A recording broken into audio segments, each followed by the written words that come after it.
मेरे भैन ते भराओ, अगर साड़ी वीडियो तुहानू चंगी लगी तो साड़ा चैनल सब्सक्राइब करो, वीडियो लाइक शेयर करो ते वेखदे रहो शुगल मेरा टीवी।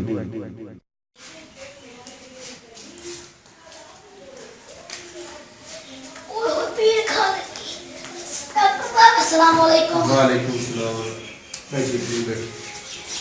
जी यार सामने दाने दबाओ मुंह तपट कीड़े लग रहे मेरे बहुत। एटा पूरा पीड़ बमुंदी कोई पड़े आए ना दाने ये पटड़ा बमसी या ये पटड़ा बमसी एक मिनट ए आला दादे ये पटड़ा बमसी मेरे बहुत पटड़ा करना दाल वगैरह हो रही बर्दाश्त करना है हाथ तले कर हाथ तले कर बस बस बस बस बस एक इंजेक्शन हो लग मेरे बहुत बस बस बस हाथ तले बस बस और ठीक है बस बस बस मुंह थोड़ी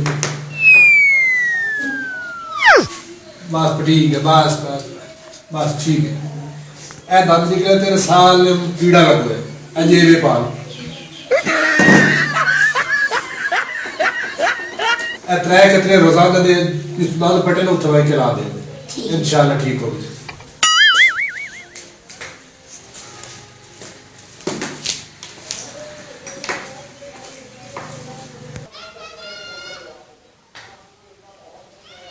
ये मरीज तो चुप करके दाल पटाई थे अल्लाह मेली होए टोला आ गया ना कोई पैसा दे गया ना कोई आज तो बंदा जी वेला ही बैठा है एक मरीज आया तो टोला आके आ गया।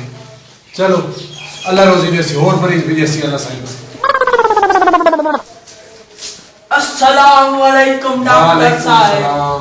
बैठिए जी फरमाइए साथ हो साथ साहब जी फरमाइए। ए ब्लड टेस्ट कराउणा है। ब्लड टेस्ट करो या ब्लड टेस्ट मशीन है दे हाथ कर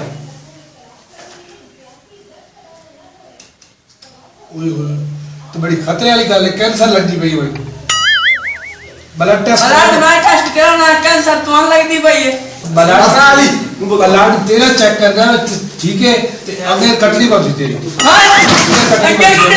हां जी इधर इधर साथ हो जाए मेरी बात सुनने पहले जी जी तेन कैंसर बदली पई है ठीक है ना एक अंकल कटाला बेता है हां ते हुण ब्लड चेक टेस्ट कर दे रहे अंकल काट दे सबर कर मैं हुण मशीन मैं हुण काट दे सारे मैं इंजेक्शन ला के अरे आ रोक लो ना मैं बस हथियार बना लिया ठीक।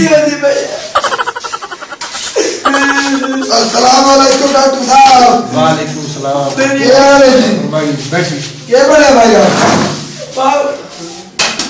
अरे बड़ा क्यों रोता है? साइड पे हो जा साइड पे सीधे होके बैठे इधर